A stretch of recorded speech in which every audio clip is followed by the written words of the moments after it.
বৃক্ষের বীজ সর্ষের দানার থেকেও ছোট হয়, কিন্তু যখন তা নিজের রূপ ধারণ করে তখন তা বিশাল বৃক্ষের আকার ধারণ করে, যা সহস্র বছর ধরে বেঁচে থাকে, ছায়া প্রদান করে, পাখিদের আশ্রয় প্রদান করে আর দেয় পথচারীদের বিশ্রাম করার স্থান। কেন? কারণ সেই ছোট বীজ তা মাটির ভেতরে গিয়ে নিজের খোলস ত্যাগ করে। অন্ধকারে থাকে সে, যতই আলো আসুক না কেন, যতই বর্ষা আসুক না কেন, সব সহ্য করে। আর তারপরে একটা গাছ অঙ্কুরিত হয়, তারপর ধীর গতিতে একটা বিশাল বৃক্ষতে পরিণত হয়। দেখুন, জীবনে কঠিন সময় আসে, এই জন্য নয় যে আপনি হার মেনে নেবেন, এই জন্য আসে যাতে আপনি ভবিষ্যৎ নির্মাণের জন্য নিজেকে তৈরি করতে পারেন। যদি কঠিন সময়ে আপনি ওই বীজের মতো দৃঢ় হয়ে থাকতে পারেন, তাহলে আপনিও একদিন সেই বিশাল বৃক্ষের মতো নিজের অস্তিত্ব গড়ে তুলতে পারবেন, যা সহস্র বছর পর্যন্ত মনে রাখা হবে। আসুন আমার সাথে ভালোবেসে বলুন, রাধা রাধা। কর্ম এবং ফল। মানুষের স্বভাব হলো এটাই যে তিনি নিজের প্রত্যেক পরিশ্রমের প্রতিফল প্রার্থনা করেন। বেশিরভাগ সময় এই ফলাফলের চিন্তা করতে করতে, কল্পনা করতে করতে উনি করতে থাকেন যে আমি এই কাজটা করলে এই ফল পাবো। সেই সব কল্পনা করতে থাকেন যা না তার হাতে আছে, না আছে অধিকার, আর না আছে নিয়ন্ত্রণ। উনি শুধু নিজের কর্ম করতে পারেন। উনি কি ফল পেন তা তার হাতে কখনোই নেই। তাই আপনিও শুধুমাত্র কর্ম করতে থাকুন, ফলের চিন্তা করবেন না। মনে রাখবেন, শিকড় এবং শাখা যেভাবে একে অপরের সাথে জড়িয়ে, সেইভাবেই একে অপরের সাথে জড়িয়ে কর্ম এবং ফল। যেরকম কর্ম আপনি করবেন, যেরকম ফল আপনি অবশ্যই পাবেন।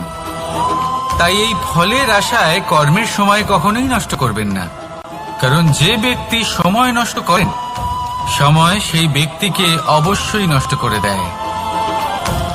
কর্ম করুন নিঃস্বার্থভাবে, ফলের চিন্তা করবেন না, আর আমার সাথে ভালোবেসে বলুন, রাধা রাধা। কর্ম এবং ফল। দেখতে গেলে এই সমস্ত ব্রহ্মাণ্ড এই দুইয়ের মাঝেই স্থির হয়ে আছে। মানুষজন কর্ম করেন ভালো ফল লাভের আশায়, আর ভালো ফল লাভের আশায় উনি এটাই ভুলে যান যে উনি যে কর্ম করছেন তা কি করছেন। আমি বলেছিলাম কর্ম করুন ফলের চিন্তা না করে, কিন্তু কি কর্ম করছেন সেই বিষয়ে ভাবাটাও অত্যন্ত আবশ্যক। নয়তো অনেক সময় আমরা এমন কর্ম করে ফেলি যা না চাইতেও বিষে পরিণত হয়, যা হয়েছে দুঃশাসনের সাথে, দুর্যোধনের সাথে, গুরু দ্রোণের সাথে। একজনের মানসিকতা উচিত ছিল না, একজনের বিবেক উচিত ছিল না, আরেকজন যে পক্ষ নির্বাচন করেছিলেন সেই পক্ষ উচিত ছিল না। আর যা কিছু ওনাদের সাথে হলো, আপনার, আমার, আমাদের সকলের সাথে তা হতে পারে। আমি বলেছিলাম কর্ম করুন, ফলের চিন্তা করবেন না, কিন্তু এই কর্মের বিষয়ে বিচার করে দেখাটাও ততটাই আবশ্যক। দেখুন, কর্ম করার উচিত প্রক্রিয়া ফলের চিন্তা না করা, কিন্তু যদি আপনার কর্ম শুভ হয় তাহলে তার ফলও নিয়তি আপনাকেই দেবে।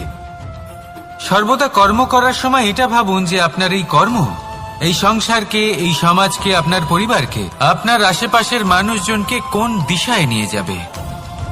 যদি এটা সবার জন্য মঙ্গলময় হয় তাহলে কর্ম করতে থাকুন। আর হ্যাঁ, নিশ্চিত রূপে ফলের চিন্তা করবেন না। আসুন আমার সাথে ভালোবেসে বলুন, রাধা রাধা। এই ব্রহ্মাণ্ড কত বৃহৎ, তাই না? যার সম্মুখে এই পৃথিবীকেও একটা বিন্দুর মতো মনে হয়। আর এই পৃথিবীতে আমরা কে হই, আমাদের আকার কিরকম, আমাদের অস্তিত্বই বা কি? যখন আমরা এভাবে ভাবি তখন মনে হয় আমরা কিছুই নই। তা আমরা যখন কিছুই নই, তাহলে আমরা এত চিন্তা করি কেন? কি ভেবে ভয় পাই? কাকেই বা এত ভয় পাই? কে আমাদের মারতে পারে আর কেই বা আমাদের জন্ম দেবে? আত্মার আসলে না কখনো জন্ম হয় আর না কখনো মৃত্যু। আত্মা শুধুই শরীর বদল করে। আপনি, আমি, আমরা সকলে এই শরীর নয়, আমরা হলাম আত্মা, যা হলো পরম আত্মার পরম অঙ্গ। সেই জন্য মনে রাখবেন, বাইরের কোথাও দেখবেন না, নিজের অন্তরের গভীরে গিয়ে দেখুন, আত্মাকে উপলব্ধি করতে শিখুন। ক্লেশ, ভয়, চিন্তা, এই সব কিছুর থেকে নিজেকে দূরে রাখুন, তাহলেই উপলব্ধি করতে পারবেন পরমাত্মা কে। তাহলে আসুন আমার সাথে ভালোবেসে বলুন, রাধা রাধা। পরিবর্তন এই সংসারের শাশ্বত নিয়ম। কোন রাজা নেই যিনি চিরকাল রাজা থাকেন, কোন ধনী ব্যক্তি নেই যিনি চিরকাল ধনী থাকবেন। এই সংসারে সূর্যের স্থান নেওয়ার জন্য চন্দ্রিমার আগমন ঘটে। কোন স্থান যাকে পতিত বলা হয়েছিল সেখানে মহল তৈরি হয়েছে। কোন স্থান যাকে আজ মলিন বলা হয়েছে কাল সেখানে মন্দিরও স্থাপন হতে পারে। কোন ঋতু চিরকালের জন্য থাকে না, কখনো সময় চিরকাল একরকম থাকে না। আজ যে আপনার কাছে রয়েছে কাল অন্য কারোর ছিল, আজ যে আপনার কাছে রয়েছে কাল তা অন্য কারোর কাছে চলে যাবে। আপনার সাথে কিছু থাকলে তা হলো আপনার কর্ম, কিন্তু সেই কর্মের পরিণামও আপনার নয়। আপনি শুধু কর্ম করুন, বাকি সবকিছুই পরিবর্তনশীল। কিন্তু সেই পরিবর্তনকে দেখে ভয় পাওয়ার প্রয়োজন নেই, তাকে স্বাগত জানান। যদি আপনি হাসি মুখে সেই পরিবর্তনকে স্বাগত জানান, তাহলে এই পরিবর্তনও হাসি মুখে আপনার সাথে থাকবে। আসুন আমার সাথে ভালোবেসে বলুন, রাধা রাধা। সঞ্চয় মানুষের যখন থেকে বোধবুদ্ধি হয় সঞ্চয় করতে আরম্ভ করে দেন। সঞ্চয় করতে থাকেন ভোজনের, সঞ্চয় অর্থের, সঞ্চয় শক্তির। নিজের জন্য করেন, নিজের পরিবারের জন্য করেন, নিজের স্ত্রীর জন্য করেন, সন্তানের জন্য করেন, সন্তানের সন্তানের জন্যও সঞ্চয় করেন। সঞ্চয় করার জন্য ওনার কাছে অনেক কারণ রয়েছে, কারণ উনি এটা ভাবেন যে এই সঞ্চিত শক্তির জন্য কেউ ওনার কোনো ক্ষতি করতে পারবে না। মানুষ ভুলে যান একটা গুরুত্বপূর্ণ কথা, এই সত্য, উনি এই সংসারে খালি হাতেই এসেছিলেন, আর এখান থেকে ওনাকে খালি হাতেই যেতে হবে। যা এখানকার তা এখানেই থেকে যাবে। আর যদি কিছু ওনার সাথে যায় তা হলো ওনার কর্ম, আর কিচ্ছু নয়। তাই যদি কিছু অর্জন করতে চান তাহলে শুভ কর্ম অর্জন করুন, আত্মশক্তি অর্জন করুন, কারণ পরলোকে এটাই হবে আপনার সম্পত্তি। তাহলে কি এটা আপনি অর্জন করতে চান না? আসুন আর আমার সাথে ভালোবেসে বলুন, রাধা রাধা।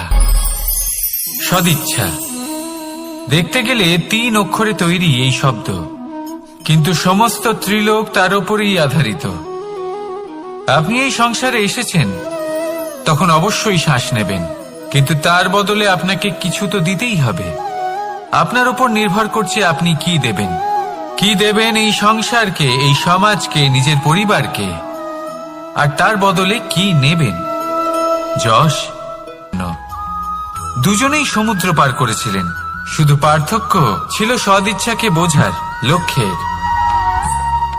অনেক মানুষের যাত্রা একরকম হতেই পারে, কিন্তু আনন্দ তখনই লাভ করবেন যখন লক্ষ্য শুভ হবে, মহান হবে। এই লক্ষ্য দিয়ে এই সংসারের কল্যাণ হবে এবং মানুষের সম্মান হবে। যদি আপনার সংকল্প উচিত হয় তাহলে আপনার লক্ষ্য উচিতই হবে, নয়তো শুধুমাত্র বিনাশ হবে।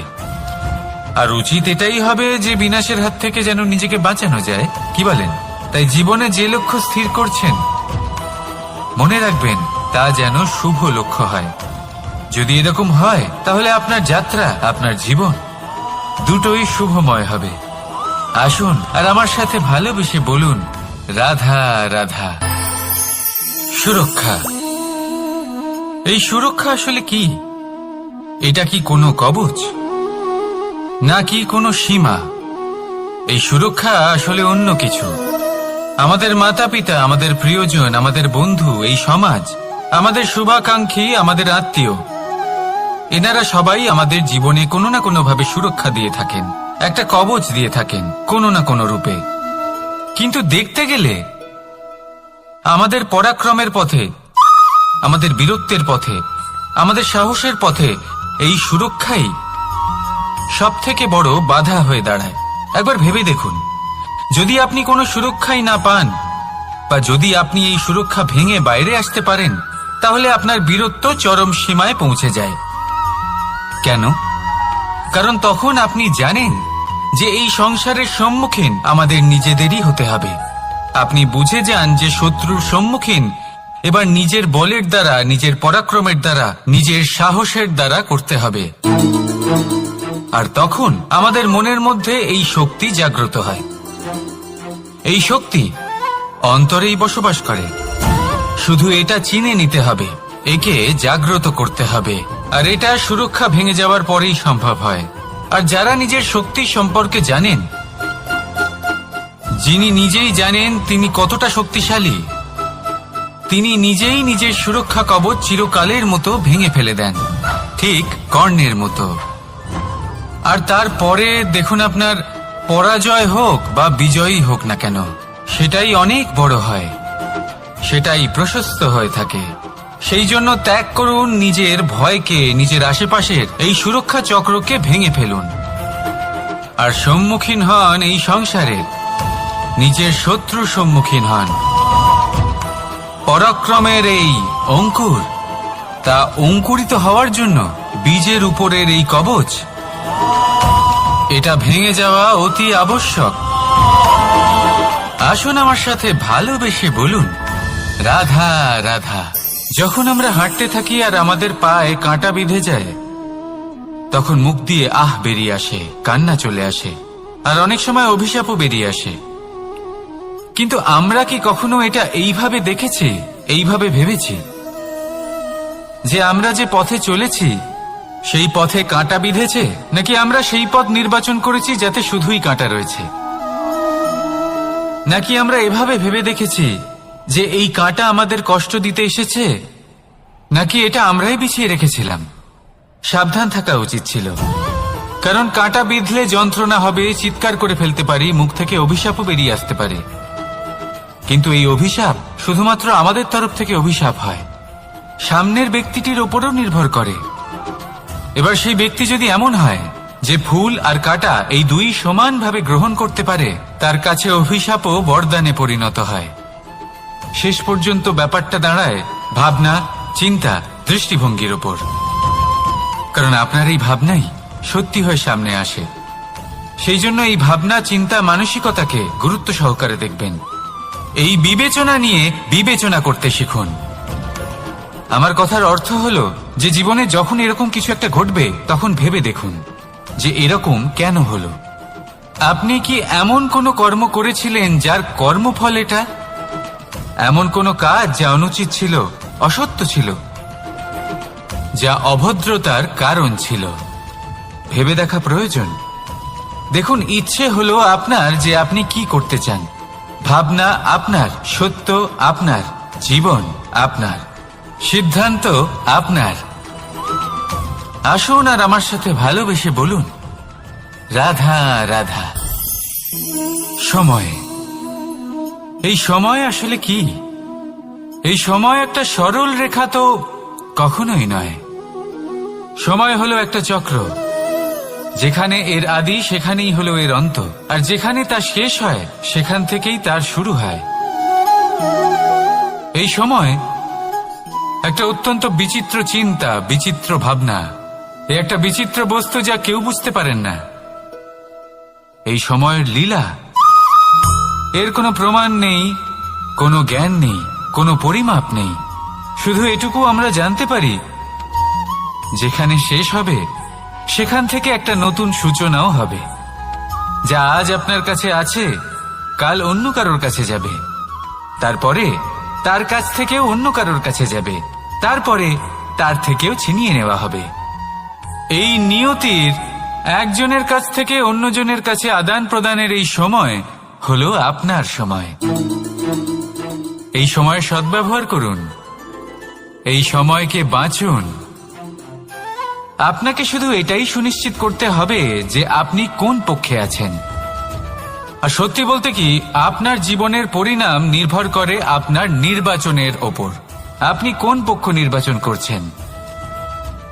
তাহলে মনে রাখবেন, জীবনে সেই পক্ষই নির্বাচন করবেন যা চয়ন করার পরে আপনি সুখ অনুভব করবেন, আপনি সন্তোষ লাভ করবেন, প্রসন্নতা লাভ করবেন। আর আমি আমি এটাই সুনিশ্চিত করব যে এই পক্ষ যেন শান্তির পক্ষ হয়, এই পক্ষই যেন প্রেমের পক্ষ হয়। তাহলে চিন্তা করবেন না, আর আসুন আমার সাথে ভালোবেসে বলুন, রাধা রাধা। দৃষ্টি আর দৃষ্টিভঙ্গি, এই সমগ্র লীলা হলো এই দুইয়ের। বিচিত্র হতে পারে, কিন্তু এটাই সত্যি। এবার আপনাকে একটা উদাহরণ দিয়ে বোঝাই। অনেক সময় আপনি কোনো ব্যক্তিকে এটা বলতে শুনবেন যে আমি আমার নিজের উপরে গর্ব করি, আমি নিজেকে নিয়ে গর্ব করি, আমি খুব ভালোভাবে আমার মা বাবার সেবা করি, ওনাদের আমি সবসময় সুখী রাখি, ওনাদের আমি একটা বাড়ি দিয়েছি, সকল সুখ সুবিধা দিয়েছি, ওনাদের জীবনে প্রত্যেক জিনিস দিয়েছি আর দেব যা তাদের প্রয়োজন। এবার আমাকে বলুন যে আপনি কে হন? আপনি হলেন সেই বীজ যা আপনার মাতা পিতা রোপণ করেছেন। আপনার মা বাবাই আপনাকে এই সংসারে জন্ম দিয়েছেন। এবার এইসব কথার কি তাৎপর্য? এই হলো সেই ব্যক্তির দৃষ্টিভঙ্গি। এবার দেখা যাক এই প্রকৃতি আমাদের কি শেখায়। কখনো কোনো গাছকে দেখবেন, যখন সেই গাছে ফল আসে, সে মালিকে এটা বলে না যে দেখো আমি তোমাকে ফল খেতে দিচ্ছি। সেই বৃক্ষ এটা বলে না যে দেখো আমি তোমায় আহার করতে দিচ্ছি, কারণ ও জানে যে এটা হলো সেই মালির পরিশ্রম, এটা হলো তারই কর্মের ফল, আর এটা তারই পাওয়া উচিত। সে বলে যে তোমার জিনিস তোমাকেই অর্পণ করলাম, এ আমার জিনিস নয়। ও জানে সেই মালির গুরুত্ব আসলে কি, এটা হলো তার দৃষ্টিভঙ্গি। সেই জন্য আপনি জীবনে কোন ব্যক্তির মধ্যে, কোন পশু পাখির মধ্যে, কোন প্রাণীর মধ্যে, কোন পরিস্থিতিতে, কোন আবেগের মুহূর্তে কি দেখতে পাচ্ছেন, সেটা আপনার দৃষ্টিভঙ্গির উপরে নির্ভর করছে। তাই নিজের মনে ধনাত্মক ভাব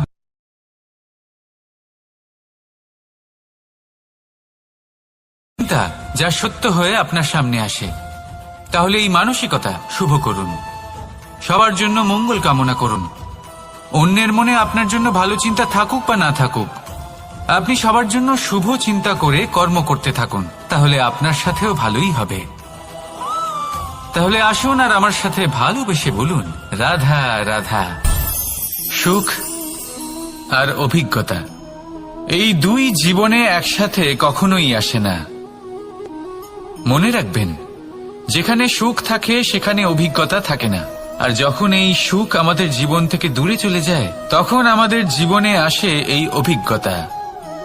পরমাত্মা, প্রকৃতি, নিয়তি এই অভিজ্ঞতাকে আমাদের জীবনে পাঠান, যাতে আমরা একটা অত্যন্ত গুরুত্বপূর্ণ শিক্ষা, একটা জ্ঞান প্রাপ্ত করতে পারি। এই অভিজ্ঞতা আমাদের শেখায় যে অতীতে এমন কি হয়েছিল যা আমাদের করা উচিত হয়নি। আমাদের শেখায় ভবিষ্যতে এমন কি আছে যা আমাদের করা উচিত আর কি করা উচিত নয়। দেখতে গেলে এই অভিজ্ঞতা আমাদের সেই শিক্ষা দেয় যার জন্য আমরা সুখের দিকে উচিতভাবে অগ্রসর হতে পারি। সেই জন্য জীবনে যখনই দুঃখ আসবে, দুঃখের এই সময় আসবে, তখন হতাশ হবেন না। বোঝার চেষ্টা করুন এই পরিস্থিতি কেন এসেছে, কি শিক্ষা দিতে এসেছে। যদি আপনি সেই জ্ঞান লাভ করেন, সুখের পথে অগ্রসর হন, তাও উচিত রূপে, তাহলে এই অভিজ্ঞতার উদ্দেশ্য পূরণ হয়ে যায়।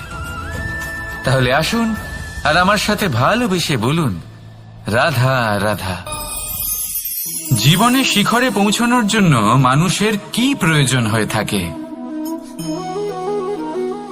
সিঁড়ির। কিন্তু তাও প্রত্যেক মানুষ, প্রত্যেক ব্যক্তি শিখরে পৌঁছতে পারেন না। এর কারণ কি? কারণ একটা হতে পারে যে মানুষ কল্পনা করতে থাকেন কিন্তু সিঁড়ি খুঁজে পান না। কিছু মানুষ খুঁজে নেন কিন্তু তা পেয়ে এতটাই প্রসন্ন হয়ে যান যে তারপর আর কোনো কর্মই করেন না। খুব সোজা ব্যাপার। অনেক মানুষ সিঁড়ি খুঁজে পান না, আর যদি পেয়েও যান তাও যতক্ষণ না তাতে চড়ছেন সেই শিখরে পৌঁছবেন কি করে? যতক্ষণ না আপনি পরিশ্রম করছেন, যতক্ষণ না সেই সিঁড়িতে আপনি চড়ছেন, যতক্ষণ না ক্লান্ত হচ্ছেন, আপনার পায়ে হাঁটুতে ব্যথা না হচ্ছে, ততক্ষণ এই শিখরে পৌঁছানোর সৌভাগ্য লাভ করতে পারবেন না। তাহলে কল্পনার সাথে কর্ম করুন, পরিকল্পনার সাথে পরিশ্রম করুন, সবকিছু পাবেন। আসুন আমার সাথে ভালোবেসে বলুন